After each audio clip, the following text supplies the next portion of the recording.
partir desta semana, a TV Justiça abre espaço exclusivo para o direito internacional e comparado e a diplomacia judicial. O programa Direito Sem Fronteiras. Em debate, temas de grande repercussão, analisados por especialistas em direito, cientistas sociais e até mesmo representantes da sociedade civil organizada. No primeiro programa Direito Sem Fronteiras, o assunto é a Primavera Árabe. Após quase meio século de opressão e regimes ditatoriais, revoltado, o povo sai às ruas, derruba governos e clama por democracia em países do Oriente Médio e do Norte da África. Um movimento popular que resulta na morte de vários civis. Mas a população não desiste. Novos governos assumem o comando. E fica a pergunta: esses países terão democracias reais? Nossa produção preparou uma reportagem sobre o assunto para explicar como tudo isso começou. Vamos acompanhar. O início de tudo foi em dezembro de 2010, quando um jovem tunisiano desempregado ateou fogo ao próprio corpo em protesto às más condições de vida no país. O ato fez com que a população também se revoltasse e em 10 dias, o presidente Zine El Abidine Ben Ali, no poder há 25 anos, caiu. Os protestos pró-democracia se espalharam pelo norte da África e Oriente Médio, derrubando os regimes totalitários de décadas. No Egito, o ditador Hosni Mubarak renuncia após 30 anos no poder. Na Líbia, os rebeldes expulsam do palácio o ditador Muammar Gaddafi, 41 anos no poder, e o matam 2 meses depois. A pressão popular provocou reformas na Jordânia e no Iêmen, uma das nações mais pobres do mundo árabe. Em outros países, revoltas e reformas também estão em curso. Um dos casos mais dramáticos é o da Síria, onde a repressão do governo de Bashar al-Assad já matou milhares de opositores. Para os especialistas em relações internacionais e pesquisadores que observam o momento no Oriente Médio, os conflitos não estão perto do fim e mais países podem eclodir manifestações contra governos ditatoriais. E para entendermos um pouco mais o que está acontecendo no Oriente Médio, a chamada Primavera Árabe, convidamos o professor titular de Relações Internacionais da Universidade de Brasília, Eduardo Viola, e o economista e vice-presidente da Sociedade Árabe-Palestina de Brasília, Faraj Hassan Ali. Sejam bem-vindos à TV Justiça. Bem, para a gente começar essa discussão, a pressão política e a questão econômica são as únicas razões para o despertar da Primavera Árabe? Bom, a Primavera Árabe se deu início principalmente na Tunísia, que foi o país precursor da Primavera Árabe, quando o Mohamed Abu Aziz, que reivindicava vender produtos na rua e foi proibido pela polícia local e se imolou, né? A partir deste momento, a população tunisiana saiu às ruas reivindicando melhores empregos, salário e reivindicando também o direito de poder eleger um presidente democraticamente, né? O que não havia acontecido na Tunísia há 32 anos, né? E esse processo foi se espalhando em todos os países árabes, foi indo para o Egito, para a Síria, para Omã, para o Bahrein, no intuito de tentar reverter um processo de ditaduras árabes de várias décadas. Então, evidentemente que não só as ditaduras, mas também o problema de crise econômica refletiu para que houvesse esse processo inicial da Primavera Árabe. Em relação ao Exército, às forças internacionais, nos países onde os manifestantes receberam apoio, o governo foi, assim, rapidamente derrotado. Essa ajuda é realmente humanitária? Qual que é a sua opinião sobre isso? Ou existem interesses econômicos por trás? Não, primeiro, é totalmente heterogênea a Primavera Árabe. As forças são muito complexas e com particularidades de complexidade em cada país. Segundo, sempre há potências regionais e potências globais interessadas no que está acontecendo nesses países. Tá? Então não há nenhum país que seja neutro em relação ao que acontece. Embora daí alguma intervenção mais forte, tem todo um caminho, digamos, tá? Agora, eu diria que em todos os casos, o principal foram forças domésticas, como dizia Farid. O que acontece? Que em todos esses processos vão desenvolvendo-se de um modo muito diferente, digamos, né? Ou seja, no Egito, a dinâmica, a dinâmica é fortemente doméstica. Na Líbia, a participação internacional é fundamental, tá? Embora o eixo é doméstico, mas o resultado, sem a participação, sem a intervenção das forças da OTAN, teria sido o oposto. Teria sido uma repressão sangrenta de Gaddafi, que teria sido provavelmente vitoriosa, tá? Na Tunísia, a participação de forças externas foi mínima. Tá? E em Bahrein a participação de forças externas foi decisiva. A Arábia Saudita diretamente participou na repressão das manifestações. Tá? Então temos bem diversos. Mas Farage, a população árabe em si, como é que enxerga essa chegada de forças internacionais? A intervenção, qualquer que seja, ela nunca é bem vista. Em qualquer país árabe, a intervenção estrangeira, até porque ela vem com formas violentas, né? Elas vêm com formas de eliminar as estruturas até da população do país. Você destrói a infraestrutura de um país. Então, qualquer intervenção estrangeira, evidentemente que ela é acompanhada com o interesse que essa intervenção tem. Quer dizer, como disse o professor nesse momento, né, são vários atores, né, e são vários interesses, tanto regionais, e aí esses interesses regionais vêm com a Turquia, o Irã, a Arábia Saudita, e interesses externos, que é para manter o fluxo de produção de petróleo em andamento no interesse do Ocidente, permanecendo lá. E essa intervenção estrangeira, no nosso ponto de vista, no meu ponto de vista, é uma intervenção que que a população árabe em geral não admite. O Brasil não tem apoiado essas atuações internacionais da ONU e da OTAN. Não tem apoiado. Não. E eu acho que, na minha visão, erradamente, Brasil, primeiro porque na política externa de Lula havia toda uma aproximação com ditaduras do mundo árabe, tá? Tanto, por exemplo, particularmente de Gaddafi e de Assad, tá? E o que acontece? O governo brasileiro é surpreendido totalmente pela Primavera Árabe, como todos os governos do mundo. Mas o governo brasileiro demora muito mais em processar a Primavera Árabe. E quando, no caso da Líbia, Brasil estava no Conselho de Segurança, tá? E a posição brasileira é muito reticente em relação a uma intervenção das Nações Unidas e depois muito contrária a uma intervenção da OTAN. O Brasil é criticado no cenário internacional por ter essa posição? Profundamente criticada por as democracias.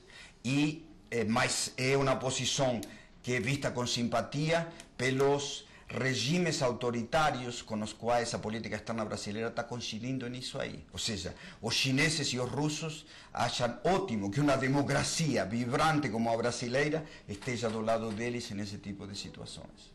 Bom, eu tenho uma visão um pouco diferente da do professor aqui, porque eu acho que a posição brasileira de não intervenção estrangeira em qualquer país é uma posição absolutamente justa. E acho que o governo Lula não errou nesse ponto, porque permitir uma intervenção estrangeira pelo fato de que essa intervenção ela está servindo a algum interesse que não seja da população local, então esse realmente não há interesse que se intervenha.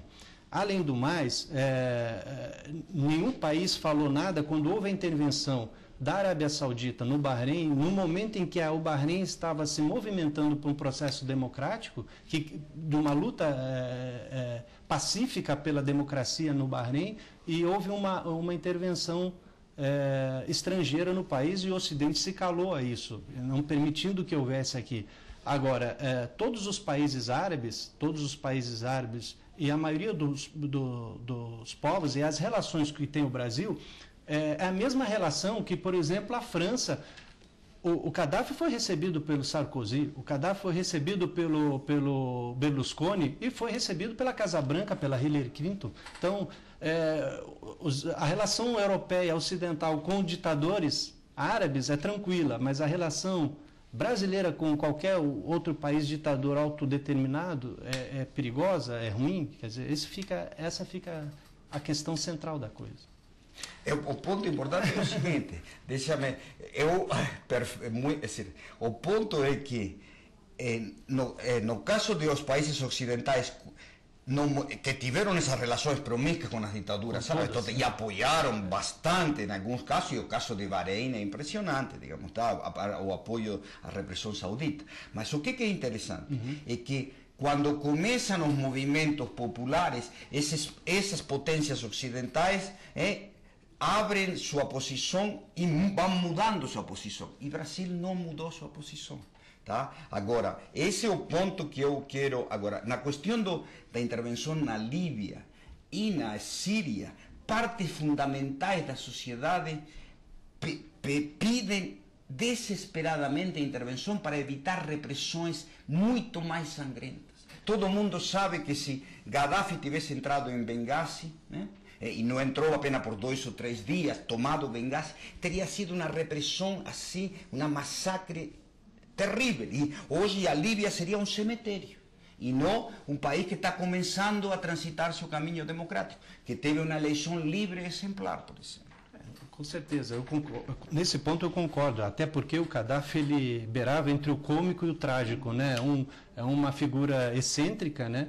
E que perturbou, digamos assim, todo um processo de desenvolvimento da Líbia, eliminou qualquer estrutura de poder, seja legislativo, judiciário. No entanto, o processo inicial da OTAN era criar um espaço aéreo de proteção da população civil. O que se viu depois foi realmente uma invasão através da OTAN. Não que o Gaddafi teria que ficar no poder muito antes, pelo contrário, tinha que sair, porque é um ditador, é um sanguinário assassino, mas que naquele momento esse tipo de intervenção também criou problemas. Claro que todo o processo, existe a revolução e a contra-revolução. E o processo de ruptura para a liberdade democrática é um processo longo, é um processo difícil. Ele vai ter revés, vai indo, mas nós esperamos que, por exemplo, o Egito consiga atingir fundamentalmente toda a liberdade que a população reivindicou, mesmo que o exército tenha esvaziado o poder do presidente Morsi, mesmo que eles tenham destituído o parlamento egípcio, assim mesmo a gente acredita que o processo vai andando devagar e vai chegar à democracia, que é aquela que a gente vê aqui no Brasil, em que todos vivam em igualdade de direitos. Paulatinamente. Paulatinamente. Né? Bem, nós vamos a um breve intervalo e daqui a pouco a gente vai falar sobre as perspectivas do Oriente Médio pós-Primavera Árabe e o que o mundo poderá ver depois dessas importantes mudanças sociais e políticas nesses países. É só um minuto, não saia daí. Vem aí o 10º Congresso Brasileiro sobre Direito Internacional no Rio de Janeiro, de 22 a 25 de agosto. Palestras, painéis e debates sobre o papel do direito internacional nos desafios da contemporaneidade. O evento é voltado para profissionais da área jurídica, empresários, pesquisadores e estudantes. Inscrições pela internet, na página www.direitointernacional.org.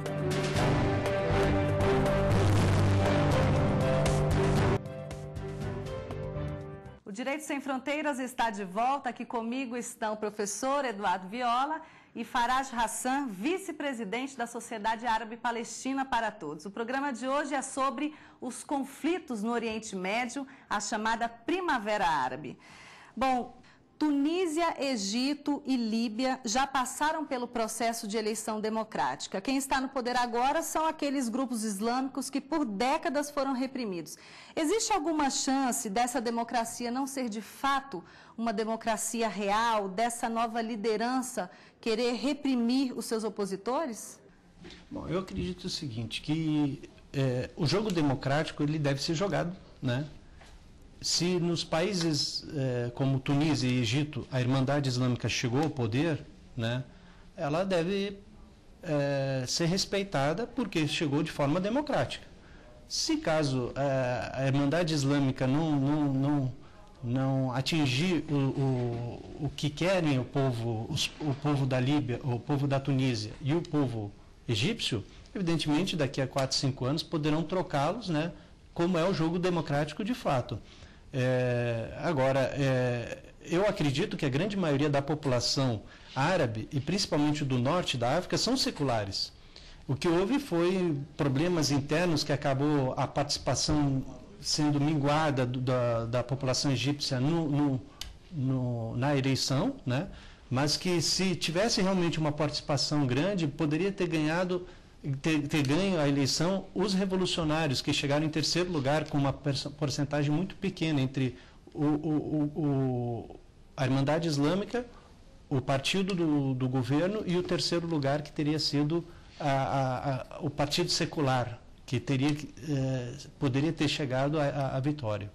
Agora, eu acredito que se o jogo democrático é esse, tanto que na Líbia não ganhou os partidos islâmicos, quem ganhou foi o Partido Seculares. Então, se esse é o jogo democrático, ele deve ser jogado.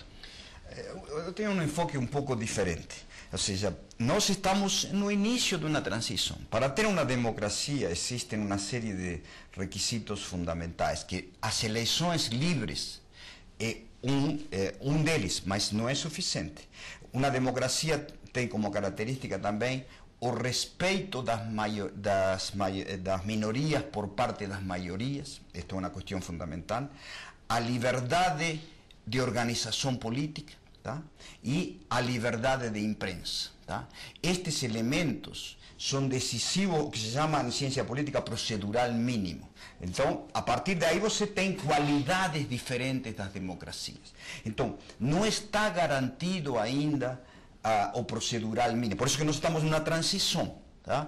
Que pode acontecer? Mas eu, como falei, eu sou otimista em relação a esses 3 países. Me parece que, por um lado, por quê? Porque as hermandades muçulmanas eram muito radicais, particularmente no Egito, porque foram muito violentamente reprimidas. Na medida que se foi abrindo a possibilidade de elas expressar-se, elas se tornaram mais moderadas. E elas têm hoje uma referência fundamental de uma hermandade muçulmana moderada, que tem muito sucesso na governabilidade da Turquia, por exemplo. Cada vez mais a hermandade muçulmana se orienta para posições moderadas, seculares, que respetam o procedural mínimo e não pretendem imponer a lei islâmica, a Sharia, por exemplo. Tá? Desse ponto de vista, acho que esses 3 países vão em uma direção democrática. Agora, eu não seria tão otimista sobre que é tão secular as sociedades do norte, essas sociedades do norte da África, porque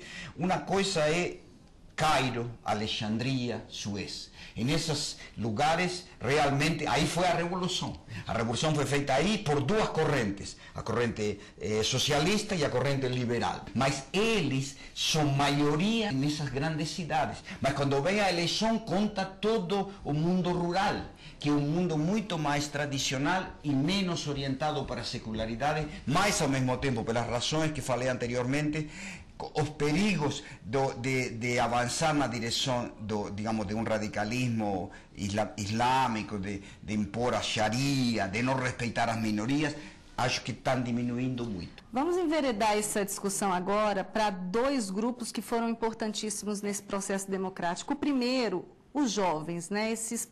Qual que é o papel da nova geração árabe nesse processo de democratização? Os jovens, por exemplo, usaram a internet de uma forma bastante efetiva na convocação dessas manifestações, desses protestos. Eu acredito que a internet ela foi um passo determinante, agora não foi o fundamental, digamos assim. Eu acho que a situação em que a população árabe estava vivendo, ela era que foi a determinante mesmo.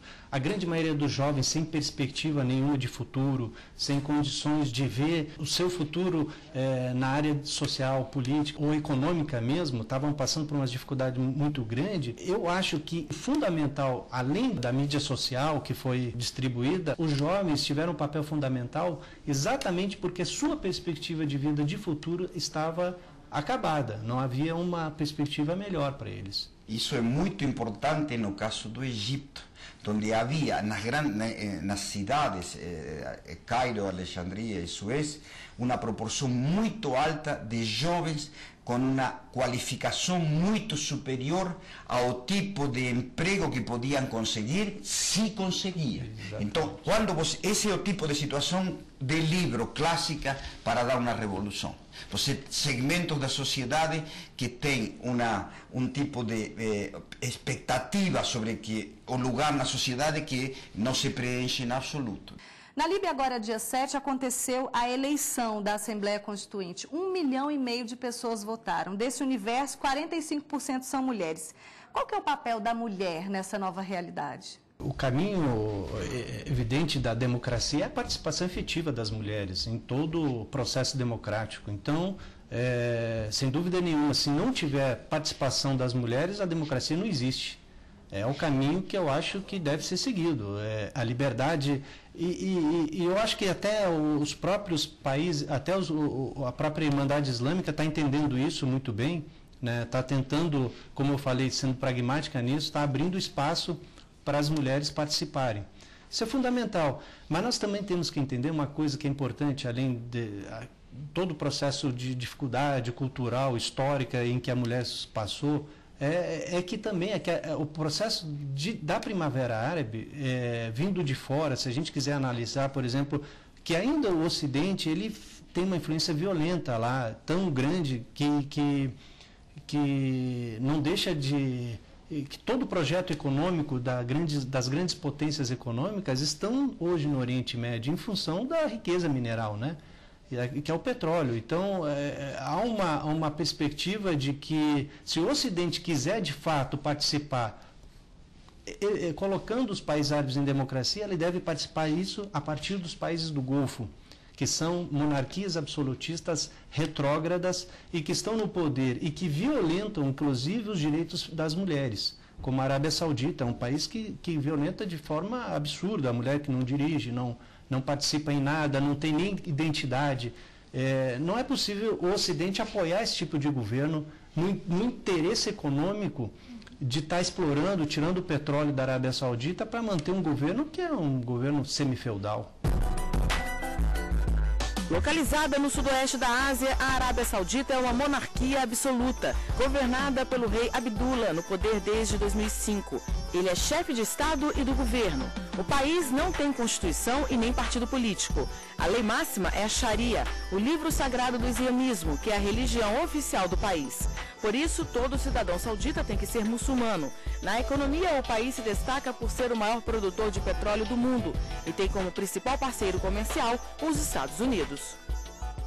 A Arábia Saudita é o exemplo extremo na história de todo o lado hipócrita da política externa americana, particularmente, mas em geral ocidental. Farage, só para a gente finalizar, apesar de toda essa resistência, por exemplo, na Síria, você acredita que o caminho é mesmo a democracia? Sem dúvida nenhuma. Eu acho que para o desenvolvimento geral do mundo árabe, para finalmente a população do mundo árabe entrar de fato na condição de países democráticos e com direitos resguardados dos homens, das mulheres, dos cidadãos em geral, a democracia é o único caminho. E eu sou radicalmente a favor da democracia, da luta democrática de forma pacífica. Professor, um olhar de quem está de fora. Sim, não, eu acho que o mundo árabe entrou num caminho profundo de democratização. Há forças domésticas poderosas orientadas nessa direção. Existem forças autoritárias poderosíssimas, apoiadas seja por potências autoritárias ou, o que é trágico, por potências democráticas. A relação Estados Unidos-Arábia Saudita é uma das relações mais trágicas da história humana. Agora, eu acho que ainda como o nível de educação nas sociedades árabes é um nível de educação baixo, e nisso é parecido com a América Latina, isso dificulta o ritmo da democratização. Ou seja, para ter uma sociedade democrática, uma condição fundamental é um alto nível educacional da sociedade. Tá? E isso, o mundo árabe é parecido com a América Latina, né? Em geral. Tá? Embora, ao mesmo tempo que determinados países do mundo árabe são o berço da civilização, tá? Que tem um nível de cultura profundíssimo nas suas elites. Então, eu vejo o processo talvez um pouco mais lento.